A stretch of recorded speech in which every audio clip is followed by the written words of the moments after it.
Hello everyone, and welcome to today's webinar, a highly quantitative in vitro method for mechanistic genotoxicity screening. I am Jennifer Woods of LabRoots, and I'll be your moderator for today's event. Today's educational web seminar is presented by LabRoots and brought to you by Miltenyi Biotec. To learn more, visit miltenyibiotech.com. We encourage you to participate today by submitting any questions you may have during the presentation. To do so, simply type them into the Ask a Question box and click Send. We'll answer as many questions as we have time for at the end of the presentation.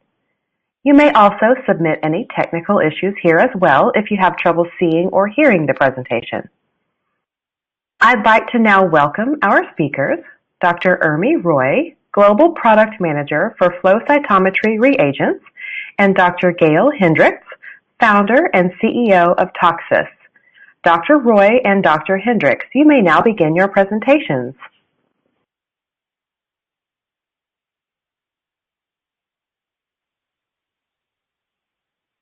Hello everyone. Thank you for joining us today. We will be discussing about in vitro genotoxicity assays.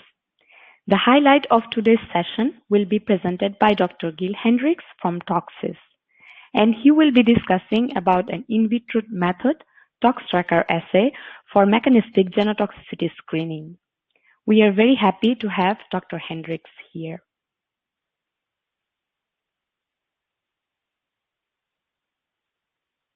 To those of you who are not familiar with Miltenyi Biotec, I have this short summary here. Miltenyi Biotec was founded in 1989, and over the last 30 years, we have grown significantly. Our pioneering technologies have supported both basic as well as clinical research, which you can see from more than 20,000 scientific citations.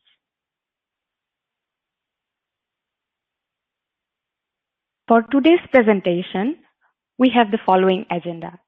I will shortly discuss about in vitro toxicity assays, mainly genotoxicity, and how flow cytometry can support these types of assays. Then Dr. Hendriks will discuss about the ToxTracker assay method and application.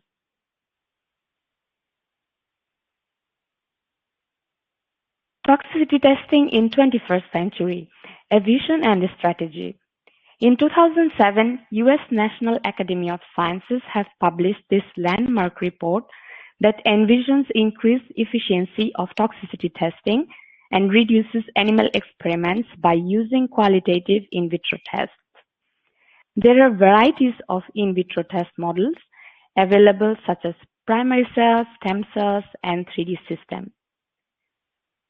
And there are many benefits for this kind of in vitro assays. For example, they are less expensive, they're very fast and efficient, and this also reduces social pressure around ethical uses of laboratory animals. You can also perform a test in a high throughput setup, which of course saves time. And also it can facilitate multiparameter mechanistic insights, which will be focused on today's presentation. Assessing genotoxicity of compounds is very important across different fields, from drug development to chemical industry. Typically, carcinogenic potential of compounds can be characterized based on identifying DNA damage and monitoring if there are gene mutations or chromosomal damage occurred in order to repair DNA damage caused by these kind of test compounds.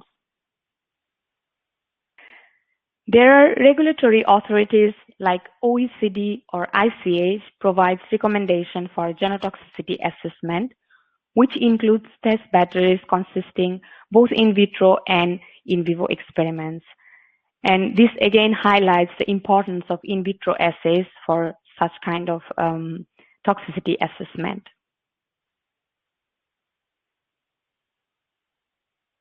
ToxTracker assay, which will be later introduced by Dr. Hendriks more in detail, is a highly sensitive in vitro assay, which elucidates mechanistic genotoxic properties, also using plate-based assay format, and it can also be applied in a regulatory in vitro assay setup. Such kind of exploratory assay requires analysis platform that offers multiple possibilities. It must be a highly sensitive platform that can be automated and high throughput, but it also must ensure consistency of the results and should be flexible so that one can adapt it in a regulatory assay environment if required.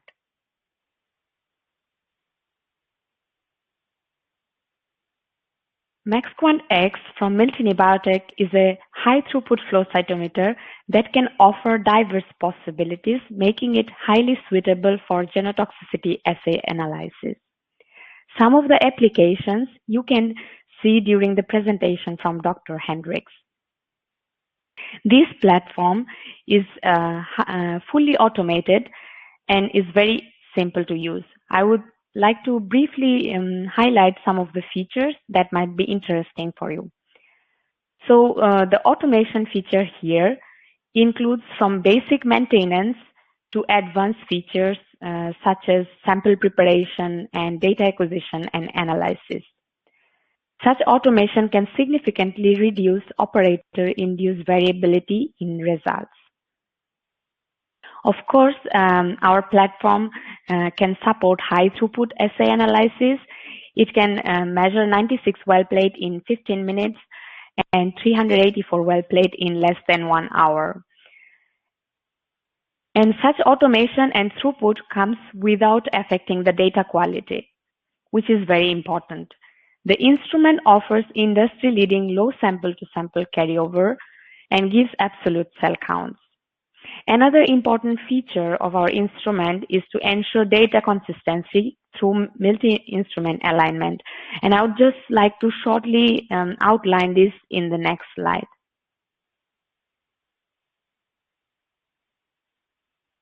Our flow cytometer devices are truly universal.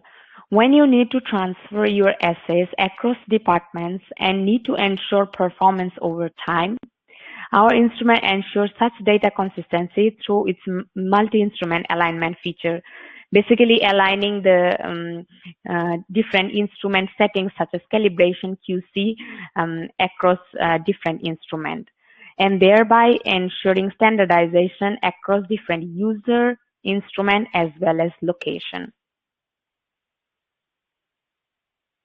Finally, to adapt your assays into more regulatory environment, you may require analysis platform that is compatible to better track your assays through proper documentation.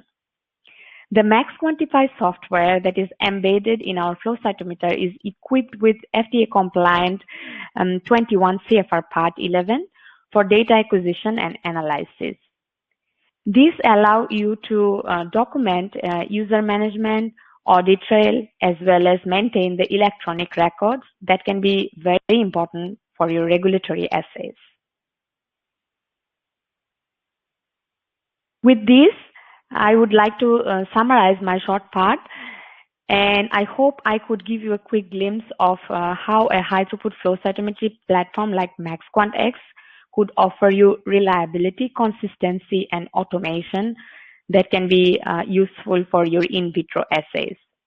If you have any question about the technology, you can drop your question in comment, and I can address that after we hear the section from Dr. Hendriks. Otherwise, to find further details of our solutions, you can also visit Miltenyi Biotec's official website. I thank you for your attention, and now I would like to switch the presentation over to Dr. Hendriks.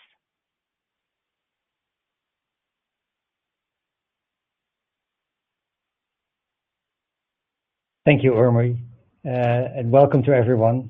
Thank you for the opportunity to show you what the ToxTracker system for mechanistic toxicity and genotoxicity screening can do, especially in combination with the Miltenyi MaxQuantx systems. Just a very brief introduction about the company, Toxys. So Toxys is a Dutch biotech company that is developing in vitro assays for toxicological research, but also offers these assays as a service to industry. We are we are working with clients all over the world in the areas of genetic toxicology, developmental toxicity, and mechanistic toxicity screening. The company was founded in 2014 as originates from the Leiden University Medical Center. I think we are very active in the various scientific organizations.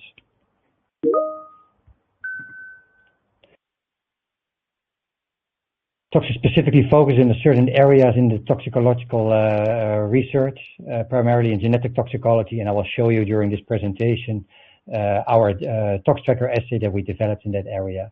But we also have developed an assay for a developmental toxicity repro tracker, and recently also a new assay called ToxProfiler, which is focused on understanding mechanisms of toxicity. But for today, I would like to focus on our ToxTracker system for genetic toxicology, and that story starts basically with the regulatory framework for genotoxicity testing, which is well defined in a wide variety of regulatory documents set forward by the ICH and OECD. And basically, the standard approach for genotoxicity testing relies on in vitro testing followed by in vivo testing. Both focusing on distinct endpoints that are relevant for genotoxicity. So for in vitro, this is looking for mutations and induction of chromosome damage, and occasionally also changing chromosome number or aneuploidy. Typically, a strategy consists of the Ames test for mutations and the micronucleus test for chromosomal aberrations. In vivo testing basically addresses the same endpoints, again, mutagenicity and then clastogenicity and endogenicity, using transrodent mutation models, PIG-A testing, and also modern sequencing technologies are becoming more and more applied. And for chromosome damage, again, it's a micronucleus assay in blood and bone marrow. Obviously, these regulatory testing in vitro and in vivo can be quite laborious, and typically that's why more and more we see a screening phase that is preceding these regulatory tests that are there to quantify the potential genotoxic hazards of newly synthesized materials, combining technologies focusing on the toxicological properties of substances, combining QSARs or in silico prediction models, and various screening assays, sometimes screening versions of the regulatory assays, but also new modern approaches are being developed and implemented. And one example of this is the ToxTracker system. ToxTracker is a stem cell-based reporter assay that combines a number of fluorescent reporters that are stably integrated into these stem cells that allow us to detect a number of genotoxic endpoints, the induction directly of DNA damage, but also toxicological effects that indirectly can cause DNA damage, like oxidative stress or protein damage. But by combining these different endpoints in the single assay, ToxTracker is really able to identify not only whether compounds are genotoxic, but also provide insight into the mode of action of these genotoxic compounds. How does this assay work? Well, as said, the assay combines 6 different fluorescent reporters, each detecting a specific toxicological effect. For the induction of DNA damage, there's 2 markers or 2 biomarkers in ToxTracker. First biomarker is based on a gene called BSCL2, and this is a gene that is activated upon the inhibition of DNA replication following the formation of bulky DNA adducts. And as you will see later, typically activation of this biomarker really is associated very well with the formation of mutagenic DNA lesions. And the second marker in ToxTracker for the detection of DNA damage is a marker called RTKN, and this is activated by the formation of DNA double-strand breaks, so clastogenic DNA lesions. Third marker is a gene called BTG2, which is a responsive gene in the p53 response. p53 is a tumor suppressor gene that is activated by DNA damage, but typically also can be activated by other types of stresses like oxidative stress, heat shock, hypothermia. So not only specific for DNA damage. Then there's 2 markers for the induction of oxidative stress, reflecting the 2 major antioxidant responses in the cell. And finally, there's a marker for activation of the unfolded protein response, indicating induction of protein damage. And this is then how the assay works. Basically, it's a two-staged approach, where in the first stage, the assay it performs a wide cytotoxicity dose range testing to identify the concentrations of a compound that should be applied in the ToxTracker system. So the stem cells are seeded in 96 well plates. We typically prepare serial dilutions in two-fold dilution steps and expose the cells. And after 24 hours, actually using the flow cytometer, we can nicely measure the fraction of living cells in treated versus untreated samples. And that allows us to not only get a good cytotoxicity curve, determine the concentrations that should be applied in the ToxTracker assay, but it also gives an indication whether compounds are potentially out of fluorescence. And during the dose finding, we also include the metabolizing system to see whether compounds require activation by liver enzymes. Then in the second stage, the 6 different fluorescent reporter cell lines are seeded again in 96 well plates. The cells are exposed to 5 concentrations for every substance, typically again in two-fold dilution steps in the absence and presence of an S9 metabolizing system. And then after 24-hour exposure, induction of those different fluorescent reporters is measured by flow cytometry, which of course makes it very quantitative because we measure fluorescence on a single cell level. And at the same time, we measure the fraction of surviving cells. So again, generating those cytotoxicity curves. And finally, we are comparing the induction of those different reporters at a fixed level of cytotoxicity and compare the induction of the different reporters to get a profile for the mechanism of action of the compound.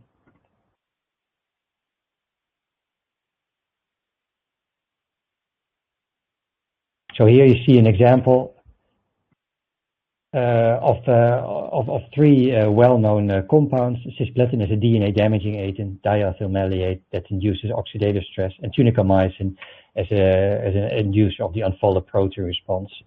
And you can immediately see the specificity of the system, where cisplatin primarily activates in red the DNA damage reporters. There's in gray activation of the p53 responsive gene, but there's very little oxidative stress or protein damage being induced. Diethyl maleate, a really oxidizing compound, in blue activates the 2 oxidative stress reporters. At high concentration, there's also some p53 activation. And tunicamycin very selectively activates the protein damage reporter. And I have to stress that at these higher concentrations, there are significant levels of cytotoxicity being observed, while the specificity of the responses remain the same as at low cytotoxic conditions. As said, the system is compatible with the metabolizing system, so we use S9, red S9 for that. We actually optimized the protocol for S9 to work optimal for the ToxTracker system. And in this example, you can immediately see that the stem cells without the addition of S9 are unable to metabolize aflatoxin B1, which is not toxic and not genotoxic under these conditions. But once the exposure is done in the presence of S9, immediately the compound becomes genotoxic, activates in red again both DNA damage reporters, indicating that there's formation of bulky DNA adducts, there's DNA strand breaks being induced. In gray, there's p53 activation.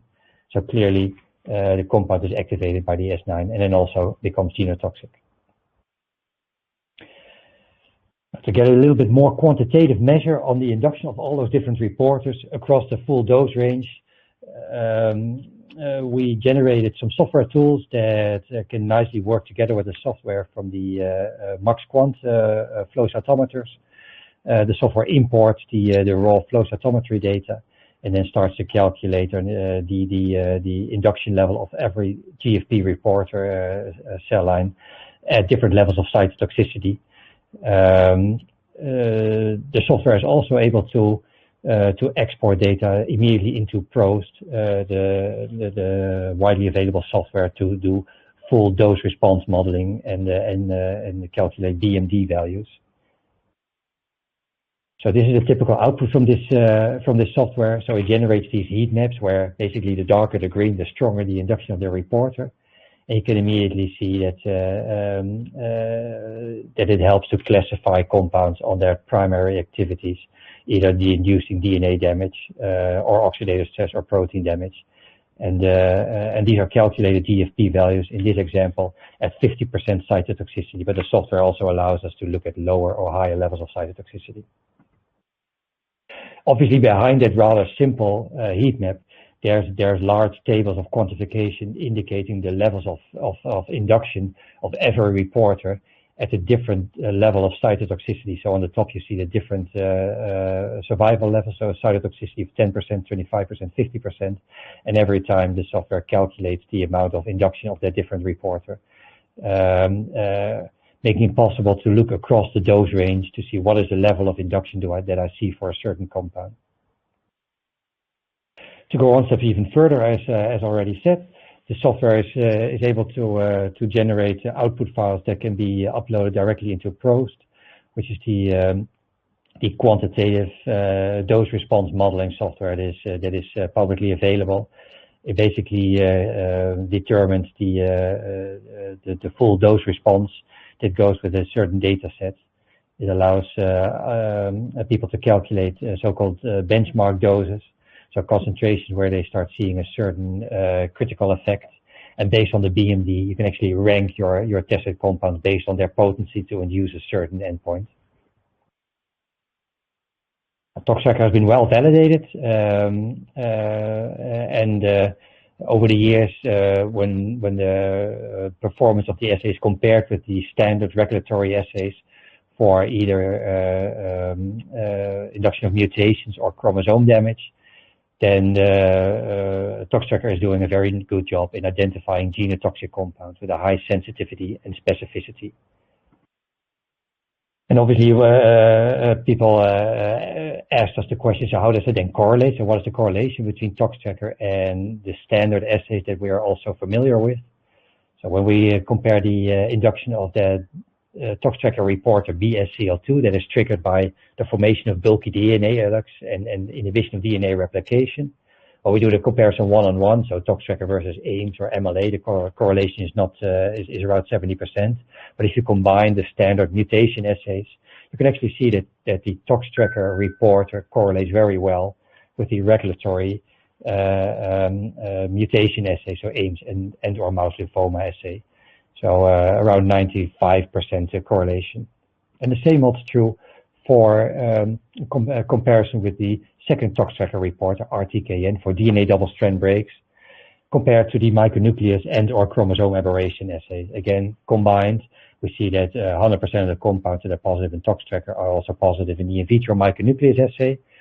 But for a significant part of the compounds that were negative in ToxTracker, there was still a positive result in the in vitro micronucleus assay, suggesting either that ToxTracker is missing part of the compounds, or alternatively, of course, that the in vitro micronucleus assay is oversensitive and detecting some compounds that are not actually genotoxic.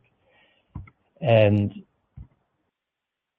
we believe that is actually in many cases true, because if we do the correlation between ToxTracker and in vivo micronucleus assay, the correlation is very strong, and I think it is generally acknowledged that the in vitro micronucleus assay has the tendency to sometimes give let's say, a positive result that is not reflecting what is happening in vivo. So the correlation between ToxTracker and in vivo micronucleus assay is actually very good. And currently the assay is being under evaluation both by the European Committee, but there's an OECD interlaboratory validation running to allow regulatory application of this assay. So this is a project that actually started already a couple of years ago, and involves a number of large laboratories in the US and Europe.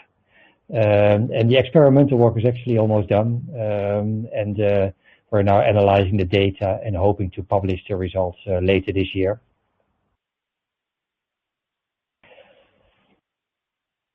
So although ToxTracker is very well able to identify genotoxic compounds, over the last years we have been looking for ways to increase the amount of mechanistic information that we can get from this assay. And I would like to show you 3 examples for this. And the first one is an extension that we call ToxTracker Ace, which stands for Antigen Classigen Evaluation. To be able to discriminate between a classogenic, so a DNA reactive substance, and an antigenic mode of action where compounds do not react with the DNA but can cause changes in chromosome numbers is important also for regulatory purposes. And for that reason, we extended the ToxTracker assay with an additional endpoint by looking at the cell cycle during exposure, and by also measuring the number of chromosomes or the DNA content in these cells. And this is one of the advantages of using flow cytometry, because it's relatively easy to add those endpoints to the ToxTracker protocol. I would like to share just a quick example. So if we run 4 DNA reactive substances or classogenic agents in ToxTracker, on the left you can see that all of these compounds induce the 2 DNA damage reporters. We would therefore also classify this compound as genotoxic. Now in ToxTracker Ace, we also include information from the cell cycle. So after 4 hours and 24 hours, we measure the distribution of the cells across the different phases of the cell cycle.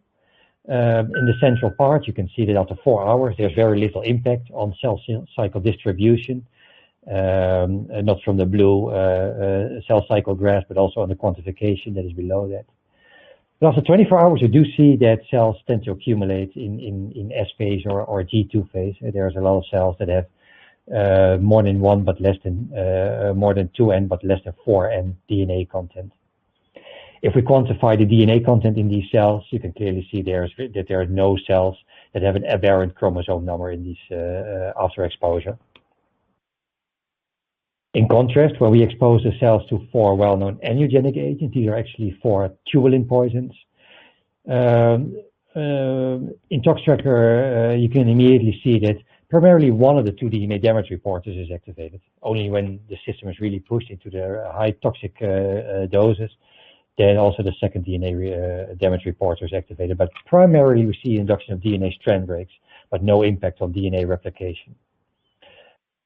When we now add also information from the cell cycle, already after 4 hours, we see cells accumulating in G2 or M phase. So cells really get stuck already after 4 hours, and this can also be very nicely quantified. After 24 hours exposure, cells still remain stuck in G2 or M phase, but now an additional phenomenon is observed. We see a significant amount of cells that has an abnormal DNA content, so an abnormal chromosome number. And so aneuploidy is becoming apparent. And this is a mix of aneuploid and polyploid cells. To follow up on that, so ToxTracker Ace can be very nicely used to identify angiogenic agents, but of course, to dive further into that mechanism, there's different mechanisms that can lead to angiogenicity. And so for that reason, to further dive into that mechanism, we extend the ToxTracker with an additional cell line, and we call this extension Tubulin Tracker. So we created a stable cell line that expresses from its physiological promoter a GF-packed alpha tubulin. And the advantage is that we can look in the context of the cell to the dynamics of the microtubule skeleton. The protocol is as follows: that we expose the cells to the compound, we permeabilize the cells, and we extract the non-polymerized, so the free GFP tubulin, so we can only focus on the polymerized microtubules. Then we run the cells in the flow cytometer and measure the intensity of the GFP signals. At the same time, again, we measure the cell cycle distribution. Obviously, because we can look at the tubulin structures in the living cells, you can also look under the microscope what it actually looks like. And in this slide, you can see the added value of doing that extraction. Without extraction, the cells basically are green. If you extract the non-polymerized tubulin, you can immediately see the very nice tubulin structures in this filament in the cell. Now, by using this, of course, we can use this setup to screen whether compounds, specifically angiogenic compounds, have their function through affecting the microtubule skeleton. And so this is an example where the cells were treated either with the tubulin stabilizing compound Taxol or with the tubulin destabilizing compound vinblastine. And you can immediately see the effect under the microscope, where there's either a loss of any structure by vinblastine or an accumulation of cells in mitosis. Those are the bright spots there. But also you see those filament structures in the cells. Of course, this can be quantified. So we can not only quantify the fraction of cells in mitosis by counting mitotic spindles in treated cells, but we can also measure, of course, the fluorescent signals from those microscopy pictures and thereby quantify either whether compounds stabilize or destabilize the microtubules. But for quantification, the power, of course, lies with the flow cytometer, where on a single cell level you can quantify the GFP signals. And again, at the same time, measuring the distribution of the cells over the cell cycle. So in this example, these are 3 tubulin stabilizing agents, and you can immediately appreciate in the graphs on the right that indeed, with an increasing concentration, there's an increased signal, and so there's stabilization of the microtubules. And at the same time, we see an accumulation of cells in mitosis. When we treat the cells with the tubulin destabilizing agents, again, cells accumulate in mitosis, but now we see a strong decrease in tubulin signals. And if we then summarize this in a little bit broader overview, you can clearly see that we can use this system to further dive into the mode of action of tubulin poisons and identify either tubulin stabilizing agents, tubulin destabilizing agents, or compounds that do not have an effect on the tubulin. And in a nice example, there are in this picture 3 aurora kinase inhibitors. Aurora kinase is important for progression of cells through mitosis. So for these 3 aurora kinase inhibitors, the cells accumulate in mitosis very clearly, but still there's no effect on the tubulin signals. Last example of an extension of the ToxTracker panel I would like to show you is a system that we call ToxTracker AO for antioxidants, and it really helps to discriminate between direct DNA damage and DNA damage that is caused indirectly by oxidative stress, reactive oxygen species that can react with the DNA. And then a first example I would like to show you is potassium bromate. On the left, you can see the ToxTracker profile for potassium bromate induces the oxidative stress reporters in blue. There's also p53 activation in gray. And if you look carefully, the dark red, so the marker for DNA strand breaks, is also induced. Although at a little bit higher concentration, that already indicates that potentially the DNA damage is secondary to the formation of reactive oxygen species. To investigate it further, we can run ToxTracker in the presence of ROS scavengers, compounds that bind to the reactive oxygen species. Typically, we use N-acetylcysteine and reduced glutathione. Now, in this example, in the middle panel, you can see that potassium bromate again induces oxidative stress, but also activates the RTKN marker for the formation of DNA double-strand breaks.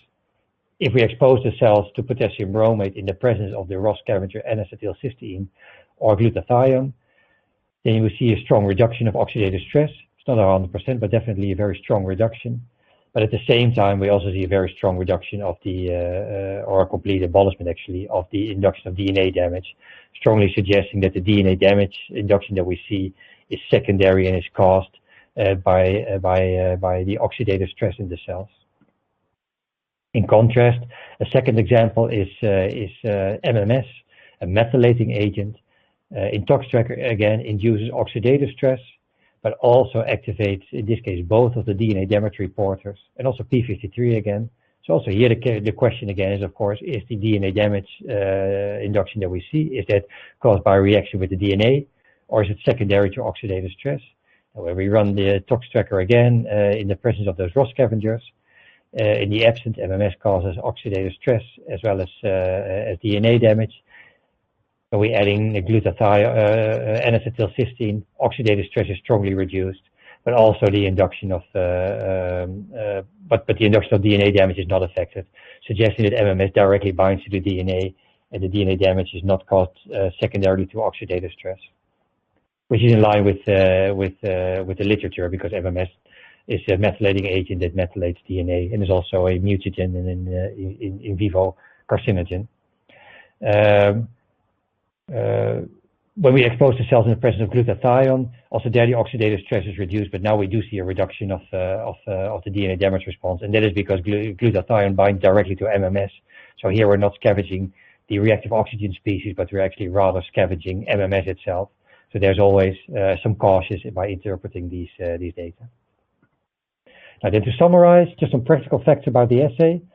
So for pharmaceuticals, typically the top concentration is 1 millimolar, chemicals up to 10 millimolar, in line with the recommendations from the different regulatory agencies. These are where we require about 5 to 10 milligrams for pharmaceuticals, 50 to 100 milligrams for chemicals, if we need to go up to that high concentration. Standard turnaround time is about 2 weeks, although there's a express service where we can deliver a report in 3 days. Typically, we can test, let's say, between 1 and 25 to 30 compounds per week. And the assay is compatible with the usual solvents like DMSO, PBS, water, ethanol.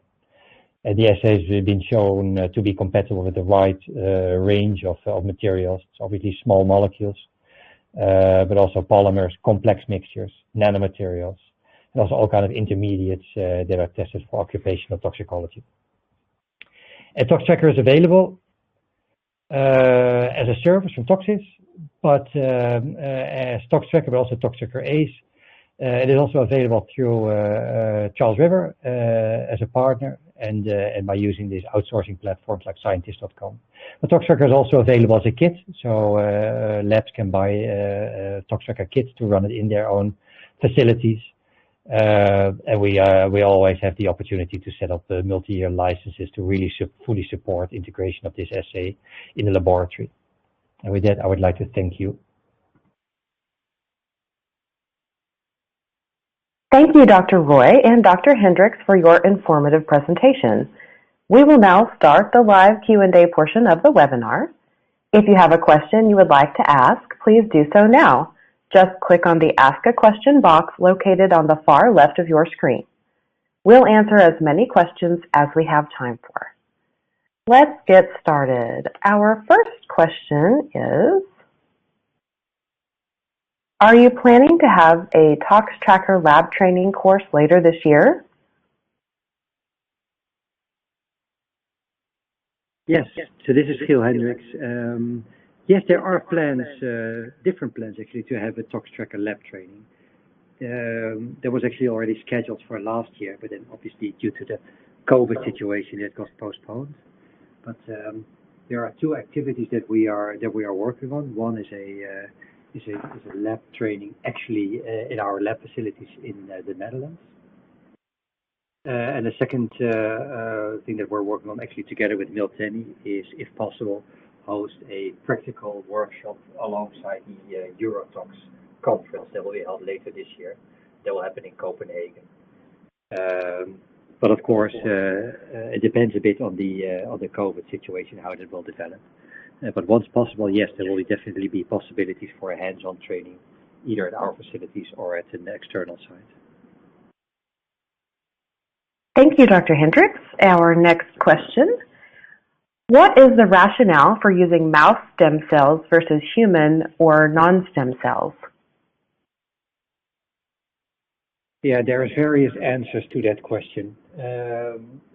We, from the start, decided if we want to capture the cellular responses related to genotoxicity, we need a cell system that is basically reflecting normal cells. So we didn't want to use cancer cell lines or transformed cells. So primary cells is the way to go. But obviously they are not very well maintained in the lab, and we can definitely not modify them. And so stem cells turned out to be a very good platform for this subject. By the time that we started the development of ToxTracker, the human stem cells, human embryonic stem cells were available, but there were obviously all kind of ethical reasons not to use these cells. And human-induced pluripotent stem cells they were simply not invented in those days. So for that reason, we made use of mouse embryonic stem cells. Also because there was a huge amount of information available from these data, toxicogenomics, mutation data, and they're genetically very stable, nicely diploid, have a normal cell cycle control, and are DNA repair proficient. And in due course, we obviously discussed whether we should switch to human cells, especially after let's say the improvements on the induced pluripotent stem cells. But we decided to stick with the mouse cells. I think these are very well fit for purpose. The system is able to identify around 95% of all human in vivo genotoxins. So there's really nothing much to gain. It's not simply possible to transfer the reporters to human cells.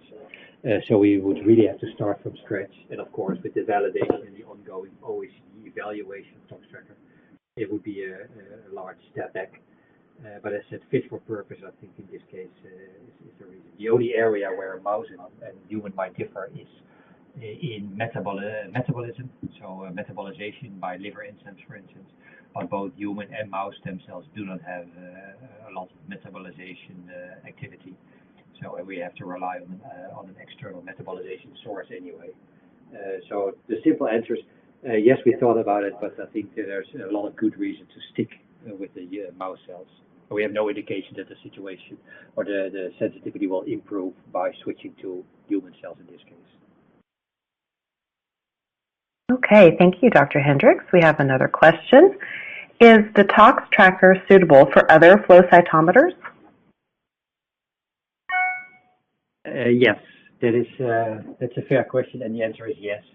So we are running the assay also on different brands of flow cytometers, and as part of the OECD validation, the external labs are also using different brands ranging.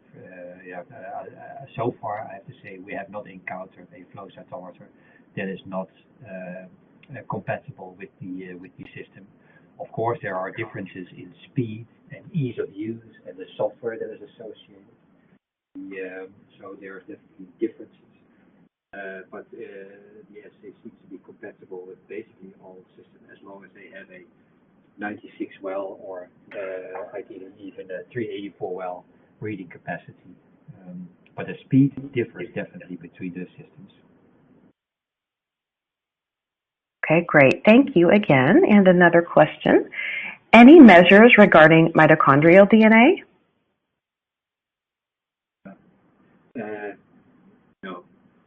No, I will say no.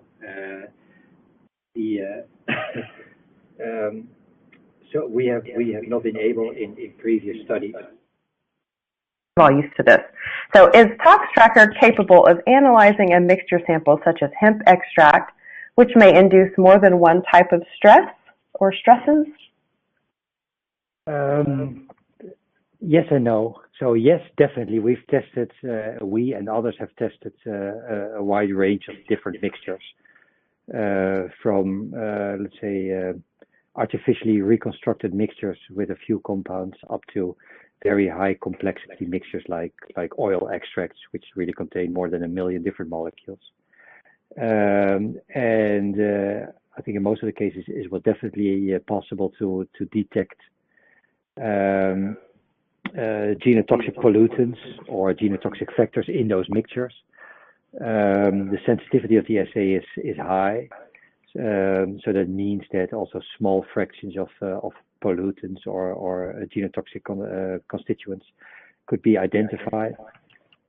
Obviously, it is not possible to identify which compound in there is causing a certain effect. But it's definitely possible to detect, for instance, the induction of both oxidative stress, DNA damage, and then I think using extension protocols or let's say using, for instance, protocols that also include kinetics of reporter activation. It is definitely possible to detect different mechanisms of action. But obviously, again, it's impossible to then determine which compound or which fraction in that mixture is causing the effect. Okay, thank you so much, Dr. Hendriks. Let's see. I've got time for one more question here. Has the assay only been validated using small molecules and chemicals, or were there also other types of materials tested, like nanoparticles, mixtures, or natural extracts? Yeah, that's a good and a fair question. Obviously, most of the validation work has been done with pure small molecules, with pure chemicals. There's quite extensive data from the ToxTracker system and nanomaterials by others, but also we have been involved in a number of collaborations with different labs in the world, and most of that work is actually published. The system seems to be very compatible with nanomaterials, and we've always taken care that we measure the actual cellular uptake and look at the intercellular localization, and that seems to work very well. We've definitely also did some mixture studies. Some of the data have been published, mostly on posters, for instance, the SOT, both for mixtures related to e-liquids, environmental samples, and petroleum products. We've had a little experience with testing other modalities like proteins or oligonucleotides, but that data is very limited, in all honesty. So.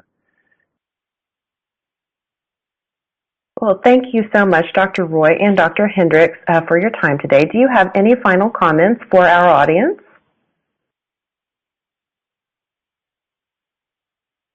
So fine from my side. Yeah.